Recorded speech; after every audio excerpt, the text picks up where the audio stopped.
everything in English. Parang ganda ng tagline, every great marriage could use a good divorce. Ano ibig sabihin nun? Ano Ibig sabihin, maraming pwedeng mangyari sa isang marriage and marami din pwedeng mangyari sa isang divorce.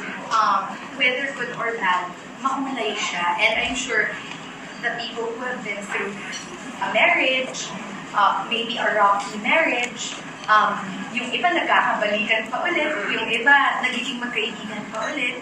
Pero a lot of the time, kapag sa Amerika may divorce, dito wala, diba? Pero kapag divorce na, hindi depende sa couple kung magiging friends ba sila ulit. Just like my mama and papa.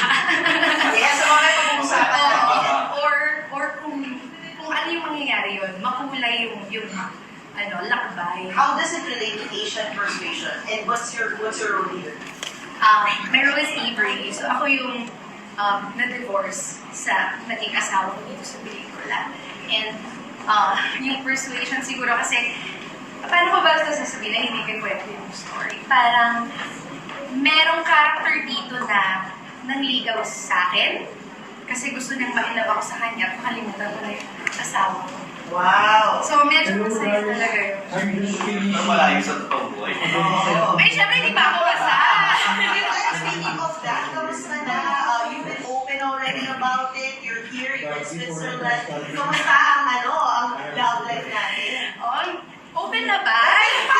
Parang hindi pa already open kasi I expected the question. Oh, yeah. But no, kasi lagi namin nakikita, akala ko open na. No, actually, soft opening. Charot! Soft opening ba?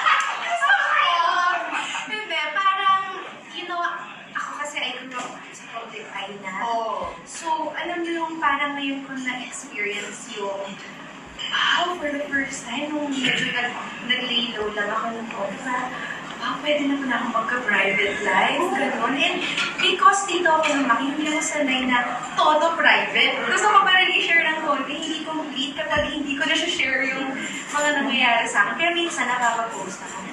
But I'm still not ready to go all out in terms of making it, in terms of sharing it with you. Kasi siguro until serious na talaga. Wait, hindi ba serious? Hindi ko sabihin yung parang, huy, hindi mo, bago ko lang siya nakita. Pero apart from that, I'm getting to know him. Nasa get to know you ako. Kasi matagal ako parang kailangan ko ng time to get to know somebody kung sino talaga siya. And because of your stature too.